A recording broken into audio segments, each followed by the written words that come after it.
मेरा नाम आशुतोष कुमार गुप्ता है और मैं सरस्वती देवी महाविद्यालय निचरौल से बीएड सेकेंड ईयर का छात्र हूँ। आज हम लोग जीत प्याजे के बारे में, उनकी अवस्थाओं के बारे में पढ़ेंगे।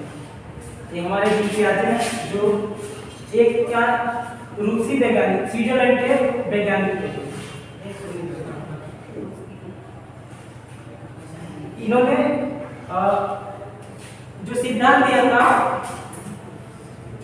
सिद्धांत को हम संज्ञानात्मक विकास का सिद्धांत कहते हैं। इनका जो सिद्धांत था अधिगम, उन्होंने बताया था कि पहले भी बच्चे का जो होता है, पहले विकास होता है, उसके बाद बच्चा कुछ सीखता है। लेकिन इनके इस बात से बहुत सारे वैज्ञानिक जो थे उन्होंने इनके मतलब आलोचनाएं की थी, क्योंकि अनेक वैज्ञानिक जो थे वो कहते थे कि पहले बच्चे में अधिगम होता है फिर विकास होता है। लेकिन इनका जो सिद्धांत था, इनके सिद्धांत के अनुसार पहले बालक का विकास होता है और फिर उसके बाद इसमें अधिगम होता है। इसका आगे देखेंगे। पियाजे के सिद्धांत को विकासात्मक सिद्धांत भी कहा जाता है, क्योंकि इनका जो सिद्धांत है पूरा विकास के ऊपर है। और इनका जो सिद्धांत तो बालक के अनेक अवस्थाओं से होकर गुजरता है, इसलिए इन्हें हम अवस्था सिद्धांत भी कहते हैं। इन्होंने जो भी सिद्धांत दिया था अपने बच्चों पे प्रयोग के आधार पर ही अपना जो सिद्धांत प्रस्तुत किया था। ये कुछ परिभाषाएं छोटी परिभाषाएं थी। इनने लिखा था कि पियाजे का जो संज्ञानात्मक विकास है मानव की बुद्धि वह विकास से संबंधित है। और इनका जो अधिगम है, उनका अधिगम का जो सिद्धांत दिया था, वो सिद्धांत दिया था उस सिद्धांत के द्वारा उन्होंने बताया कि जो अधिगम है उसका मतलब जो सीखना है वो उसका मतलब ज्ञान का निर्माण करना है। और इन्होंने एक महत्वपूर्ण थियरी दी थी। उन्होंने मतलब अपने प्रयोग के द्वारा बताया था कि जो बच्चा हो एक वैज्ञानिक होते हैं जो अपने मतलब जो अपने सिद्धांत खुद बनाते हैं, जो वे जो मतलब उन्होंने कहा था कि जो बच्चे होते हैं वैज्ञानिक होते हैं जो संसार के बारे में अपना एक नया सिद्धांत बताते हैं। इसके आगे देखिए कि संज्ञा जो उनका सिद्धांत है उनकी 4 अवस्थाओं में बांटा गया है। पहला था संवेदी पेशी अवस्था, जो जन्म से लेकर 2 वर्ष तक माना गया है। इसके बाद है हमारा पूर्व संक्रियात्मक अवस्था, जो 2 से लेकर 7 वर्ष तक है। इसके बाद स्थूल या मूल संक्रियात्मक अवस्था, जो 7 से 11 वर्ष तक बताया गया है। और लास्टिंग क्या है, जो औपचारिक सक्रियात्मक अवस्था, जो 11 से 15 वर्ष तक।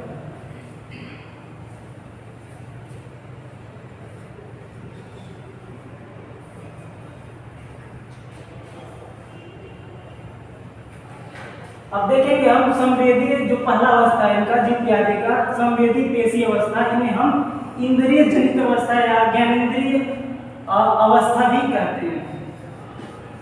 कभी कभी इसे हम ज्ञानेंद्रिय भी लिख के आता है कि पूछ देगा, कभी कभी पूछ देता है कि ज्ञानेंद्रिय अवस्था किसे कहते हैं, तो हम जीव प्याजे के संवेदी पेशी अवस्था यानी सेंसरी मोटर स्टेज को हम ज्ञानेंद्रिय अवस्था भी कहते हैं।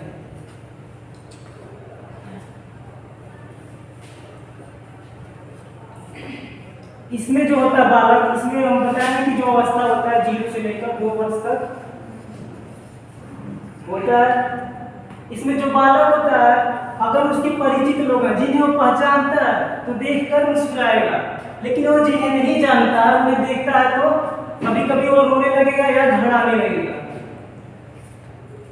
और इसमें क्या ज्ञानेंद्रियों की सहायता से बच्चे वस्तुओं को देखकर, सुनकर, स्पर्श करके, गंध द्वारा या स्वाद द्वारा, यानी जो हमारी ज्ञानेंद्रियां हैं, इसमें जो बालक होता है अपने ज्ञानेंद्रियों के द्वारा ही अधिगम करता है। हमारी ज्ञानेंद्रियां क्या क्या, जैसे हो गया त्वचा, नाक, जीभ, आँख और कान, ये हमारी 5 ज्ञानेंद्रियां होती हैं जिसके माध्यम से वो क्या करता है अपना अधिगम करता है और सीखता है। इसके बाद है वस्तु स्थायित्व का गुण। यह सबसे इस अवस्था में सबसे महत्वपूर्ण जो है वो वस्तु स्थायित्व का गुण है। बच्चा जो होता है अगर इसमें एक बार किसी वस्तु को देख लेता है तो उसके अंदर उसके दिमाग में जो होता है छाप बन जाता है। जैसे बच्चे को एक बार हम मोबाइल फोन दिखाते हैं, हम कह देंगे बच्चा मोबाइल है, तो हमेशा उसके दिमाग में यह चलता रहेगा कि हमारा एक स्मार्टफोन है या मोबाइल है। जो भी चीजें हम बता देंगे वो बच्चा इस अवस्था में सीख लेता है। इसलिए सबसे महत्वपूर्ण है संवेदी पेशी अवस्था में जो है हमारा वस्तु स्थायित्व का गुण होता है। अब देखेंगे हम कुछ संक्रियात्मक अवस्था जो 2 से लेकर 7 वर्ष तक होता है। इसमें क्या होता है, पहला दिया जीववाद। जीववाद में क्या होता है, बच्चा सजीव और निर्जीव में अंतर नहीं कर पाता है। जैसे कि एक बच्चा होता है, छोटा सा बच्चा होता है, जाता है दरवाजे से लड़ जाता है, दरवाजे से लड़ता है या जमीन पे गिर जाता है। अगर दरवाजे से लड़ जाता है या जमीन पे गिर जाता है तो माँ करती है अच्छा दरवाजे ने मारा, दरवाजे को मार देते हैं। तो वो भी क्या करता है, बच्चा उसमें होता है दरवाजा क्या है, उसको हम मारेंगे उसको चोट लगेगा। या जमीन पे गिर जाता है तो हम नहीं कहते जमीन को मार दे, अगर वो हाथ को चपाती है तो बच्चा भी क्या करता है उसे मारने लगता है। उसमें क्या होता है कि इसमें सजीवता का गुण नहीं होता है, यानी कि वो क्या मतलब उसके अंदर यहाँ विकसित नहीं हो पाता है कौन सा सजीव है कौन सा निर्जीव है। इसके बाद है अहम केंद्रितता। अहम केंद्रितता यानी बच्चे यह सोचना शुरू कर देता है कि जो भी वह कर रहा है वह सब ठीक है और खुद को सबसे ज्यादा महत्व देता है। इस अवस्था में जो है बच्चा अहम केंद्रित होता है। इसमें जो बच्चा मतलब करता है वो सोचता है कि जो हम कर रहे हैं वो सही है। इसके दिया अपलटा आदि। इसमें क्या होता है कि बच्चा वस्तुओं को संख्याओं आदि को उलटना नहीं सीख पाता है। जैसे हम किसी बच्चे को पढ़ा रहे हैं या कुछ भी सिखा रहे हैं, जैसे हम कहते हैं कि बच्चा बताओ 6 प्लस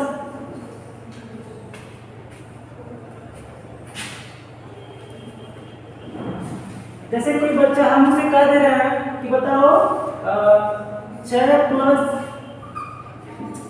11 और मान लो कोई संख्या 24 है, इतना बड़ा।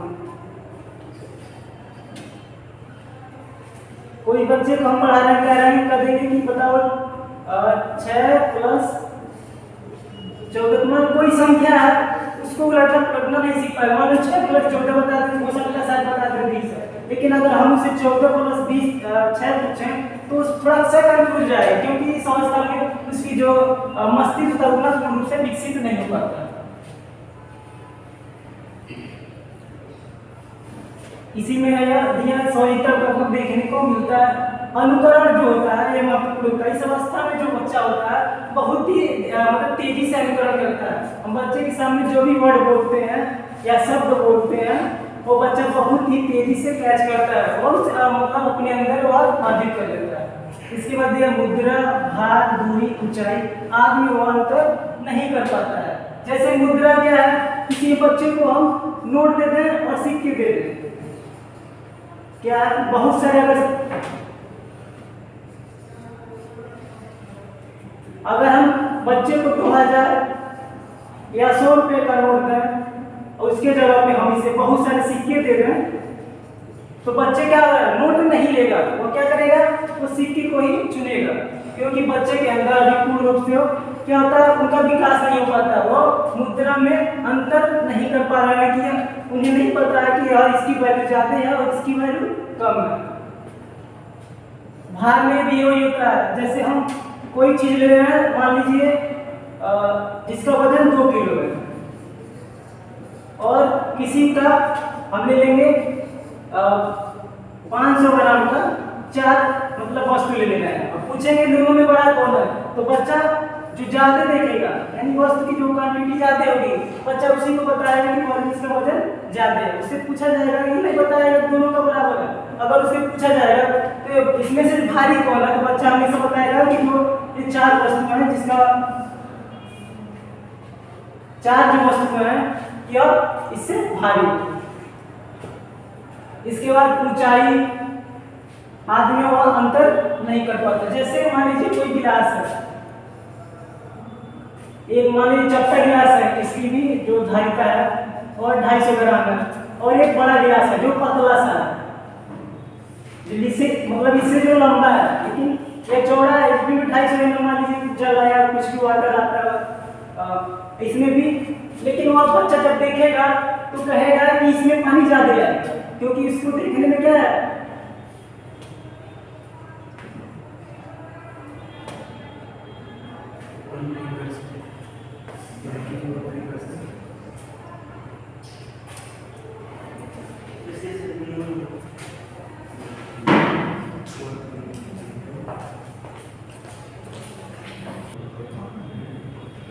जैसे हम बच्चे को दिखाएंगे कि यार इसकी जो चौड़ाई है वो ज्यादा है, लेकिन क्या है कि छोटा सा, लेकिन ये बहुत बड़ा है, मतलब इसकी जो क्वांटिटी है इसमें भी 250 ग्राम जल आएगा, इसमें भी ज्यादा आएगा, लेकिन बच्चे से पूछेंगे जल किसमें ज्यादा आएगा, बच्चा हमेशा जो बड़ा रहेगा उसी को बताएगा कि इसमें जल ज्यादा आएगा, क्योंकि बच्चे में यहाँ पर विकसित नहीं हो पाता है और वो इसलिए इसको बता नहीं पाता। बच्चा इसमें अहमवादी होता है तथा दूसरे काम को बहुत कम ही महत्व देता है। जैसे मान लीजिए बच्चे को कोई मोबाइल फोन देते हैं, तो मोबाइल फोन से हम बहुत से भी काम कर सकते हैं, किसी को मैसेज करते हैं, किसी को फोन कर सकते हैं, लेकिन बच्चे को जब हम देखेंगे तो वो किसी एक विशेषता को उसमें वह देखेगा कि जैसे बच्चे को क्या पसंद है, या तो फोटो खींचेगा, फोटो या देखेगा, या तो उसको कार्टून पसंद होता है, तो हमेशा क्या देखेगा बच्चे केवल इसकी मोबाइल की एक ही विशेषताओं को देखेगा, कि बच्चों को क्या देखना है, हमें कार्टून देखना है, इसे फोन कर सकते हैं, मैसेज करते हैं, इससे कोई इसको मतलब नहीं है, तो क्या करेगा वो उस समय केवल वह कार्टून देखेगा। इसका थर्ड अवस्था जिसे हम मुक्त संक्रियात्मक अवस्था कहते हैं, जो कि 7 से लेकर 11 वर्ष तक होता है।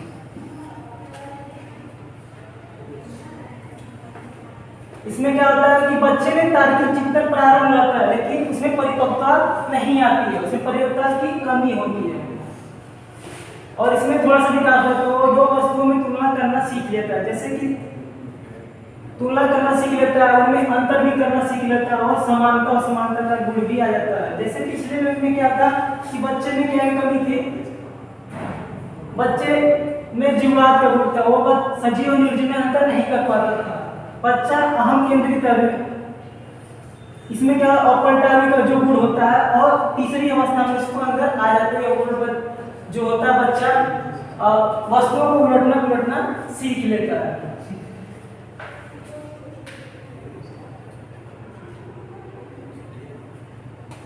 दिया आगमन अज्ञानात्मक तर्क करना, इसमें क्या होता है, बच्चे को पहले जैसे हम पढ़ते हैं एक निगमन विधि पढ़े हैं हम लोग, और एक आगमन विधि पढ़ेंगे।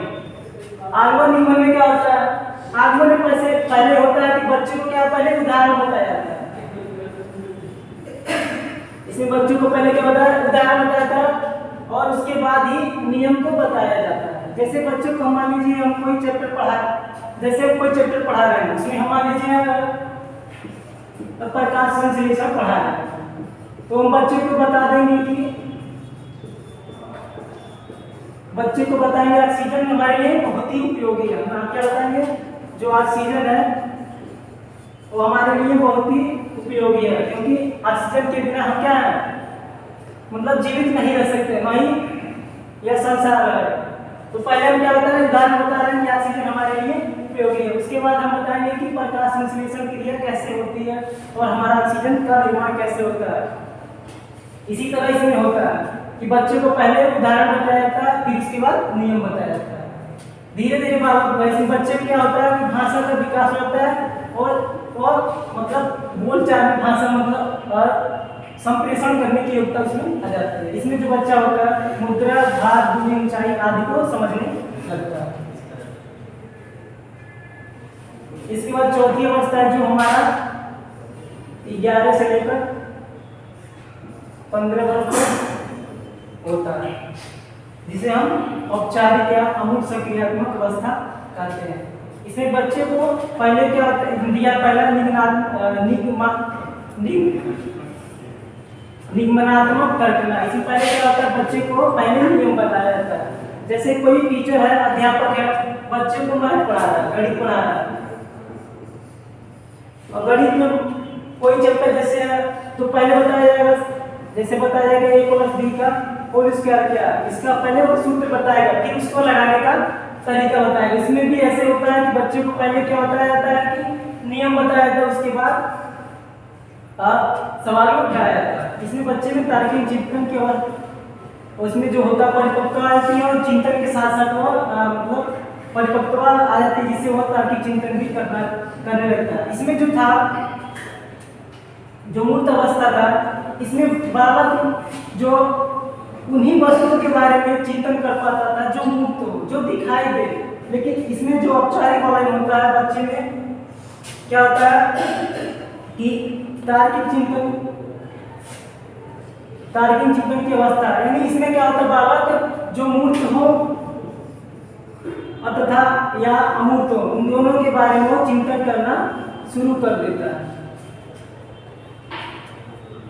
दिया कि मानसिक योग्यता का पूर्ण विकास होता है, यानी ये लास्ट स्टेप होता है जिसमें कहता है, जिनका कहते हैं कि इस अवस्था में आते आते जो बालक होता है उसका पूर्ण रूप से मानसिक विकास हो जाता है।